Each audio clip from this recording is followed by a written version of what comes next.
Mighty Father, Baba mkuu, Jehovah Elohim, Yehova Elohim, the mighty God of Israel, Mungu mkuu wa Israeli.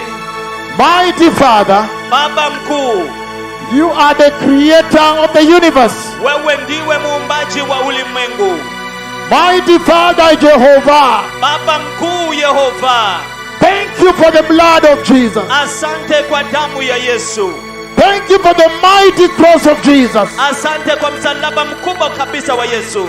And mighty Father, Na Baba mkuu, in this place now, mahali hapa sasa hivi there are so many people kuna watu wengi sana who are crippled. ambao ni viwete. There are so many people Kuna watu wengi mno who are blind. ambao ni vipofu. There are so many people Kuna watu wengi mno who are totally deaf. ambao ni viziwi kabisa.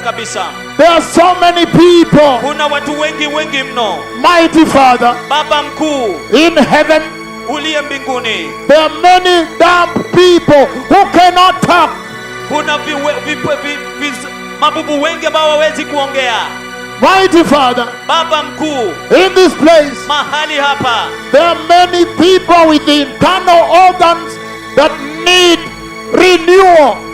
kuna watu wengi ambao wako na viungo vya ndani vinavyohitaji kuwekwa upya.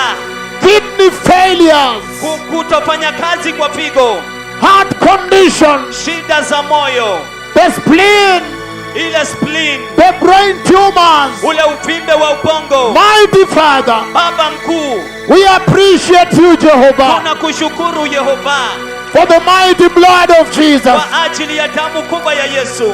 And now I decree, my Lord, Na sasa ninatangaza Bwana wangu, in the mighty name of Jesus, katika jina kuu la Yesu, that the blood of Jesus ya kwamba damu ya Yesu totally flow here and cover this entire meeting, ikatiriki hapa na kufunika mkutano huu wote, including your home, hata kuhusisha mabomani mwenu and touch your people. na kuwaguza watu wenu. Mighty Father, Baba mkuu, in the mighty name of Jesus, katika jina kuu la Yesu, I now stand before your council, Jehovah, sasa nasimama mbele ya shauri lako Yehova, and command the cripples to get up and walk away. na kuamrisha viwete wasimame na kutembea kwenda zao, In the mighty name of Jesus, katika jina kuu la Yesu. I command the blind eyes Ninaamrisha macho ya vipofu to now pop open. sasa